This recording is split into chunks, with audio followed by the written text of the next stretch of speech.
Market में ice cream, kulfi और जो डेजर्ट है उसके आपको हजारों ऑप्शन मिल जाएंगे। लेकिन क्या आपको पता है इनमें से काफी प्रोडक्ट ऐसे हैं जिनमें palm oil, chemical, food colour, artificial flavour, ये बहुत सारे मिलाए जाते हैं, लेकिन ये हेल्थ के लिए अच्छे नहीं होते। और जो हम बच्चों को मार्केट वाली आइसक्रीम या कुल्फी देते हैं उनमें तो ये डेफिनेटली आर्टिफिशियल फ्लेवर होते ही हैं, और हम टेस्ट के नाम पे फटाफट से ला के देते हैं, हाँ बच्चों को ये आइसक्रीम ला के दे दो। लेकिन आज हम बनाएंगे घर पे नेचुरल आम की मिठास के साथ और मिल्क की रिचनेस के साथ एक होममेड आइसक्रीम। और उसमें बिल्कुल भी आर्टिफिशियल कलर का यूज नहीं करेंगे, ना कोई फ्लेवर होगा आर्टिफिशियल, सिर्फ आम का नेचुरल फ्लेवर होगा। तो चलिए इसे देखते हैं आइसक्रीम कैसे बनाने बनाते के लिए सबसे पहले कस्टर्ड तैयार करेंगे। यहाँ मैंने एक पतीले में एक छोटा गिलास फुल फैट दूध लिया है और उसको गर्म होने के लिए रख दिया है। साथ ही एक छोटी कटोरी में मैंने ठंडा दूध लिया है और इसमें मैंने 1 चम्मच कस्टर्ड पाउडर को अच्छे से घोल लिया है। और ये जो कस्टर्ड है आप अपने मनपसंद का किसी भी फ्लेवर का ले सकते हो। और जो दूध गर्म होने के लिए रखा है इसको हम बीच बीच में चलाते रहेंगे ताकि इसमें एक मोटी मलाई बन के तैयार ना हो। और फिर कस्टर्ड पाउडर डालते समय जो हमने एक कटोरी में घोल के रखा था उसको भी मिला देंगे। और साथ ही साथ इस कस्टर्ड को डालते समय ये दूध को चलाते रहेंगे ताकि ये नीचे लगे भी ना और कोई लम्स भी ना बने।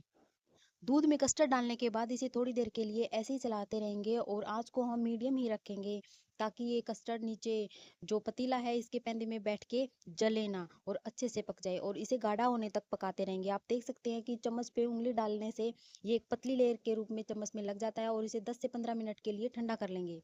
कस्टर्ड ठंडा होने के बाद अब एक मीडियम साइज का आम लेंगे और इसके ऊपरी हिस्से को काट देंगे। इसको पूरा नहीं काटना है और इसे गोल गोल घुमा के इस हिस्से को अलग कर देंगे। अब इसकी गुठली को अलग करेंगे। वैसे तो इसकी गुठली ऐसे आसानी से अलग नहीं होगी, लेकिन इसको पहले चाकू से अलग करेंगे और फिर ऐसे हाथ से ट्विस्ट करके गुठली को घुमा देंगे, फिर ये आसानी से निकल जाएगी।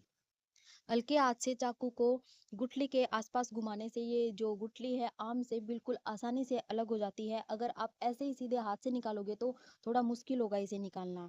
और फिर ये जो आम है इसके जो छिलका है इसके आसपास एक पल्प की पतली लेयरिंग को छोड़ के और फिर जो एक्स्ट्रा पल्प है इसको हम चम्मच से निकाल देंगे। आम के अंदर जो एक्स्ट्रा पल्प है उसको भी हम निकाल लेंगे और फिर जो हमने गुठली निकाली थी उसको भी चाकू से साफ करके इसका सारा पल्प निकाल के एक बर्तन में इकट्ठा कर लेंगे। और फिर लेंगे हम एक पूरा साबुत आम, उसको भी छील के उसका सारा पल्प निकाल लेंगे। साथ ही साथ हम आम के छोटे छोटे क्यूब्स काट के अलग रख लेंगे और वो क्यूब्स हम यूज करेंगे जो आम की आइसक्रीम बनाने के लिए मिक्सर बनाया है उसमें हम अलग से डालेंगे।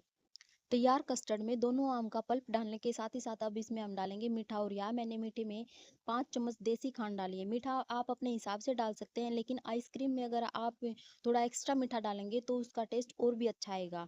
मीठा और आम का पल्प डालने के साथ साथ इस कस्टर्ड को हम ब्लेंडर से अच्छे से ब्लेंड कर लेंगे।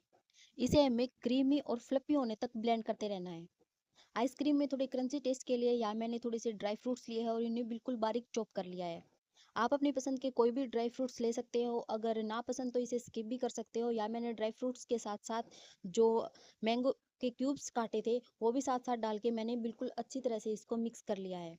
सारी चीज़ों को अच्छे से मिक्स करने के बाद जो हमने आम को खाली करके रखा था उसमें अच्छे से इस मिक्सर को भर देंगे और थोड़ा सा एक दो बार ऐसे टैप करके हिला के और फिर भर देंगे ताकि ये बीच में से अगर थोड़ी बहुत हवा बन के भी खाली रह गया तो वो भी हवा निकल के बिल्कुल अच्छे से भर जाए। इस आम को हमने ऊपर से काटा था उसी हिस्से से कवर करके हमने 5 से 6 घंटे के लिए फ्रीजर में रख देंगे। और जो बाकी मटेरियल आइसक्रीम वाला बचा है उसको हम किसी दूसरे मोल्ड में डाल देंगे या फिर आपके पास कोई और बर्तन है तो उसमें डाल के साथ ही साथ उसको भी हम 5 से 6 घंटे के लिए फ्रीजर में रख देंगे। 5 से 6 घंटे में ये आम वाली आइसक्रीम सेट होके बिल्कुल तैयार हो गई है। और अब इसे चाकू से स्लाइसिस में काट लेंगे। आप चाहे तो किसी और शेप में भी काट सकते हैं, या मैंने कुछ स्लाइसिस में काटा है और कुछ और तरीके से काटा है। और इसको देखने से ही पता चलता है कि इसके अंदर जो ड्राई फ्रूट्स डाले थे और जो आम वाले क्यूब्स डाले थे वो कितने अच्छी तरीके से दिख रहे हैं। मार्केट में मिलने वाली मिलावटी आइसक्रीम को छोड़ के एक बार आप घर पे रियल मैंगो वाले टेस्ट की आइसक्रीम को जरूर ट्राई करके देखना।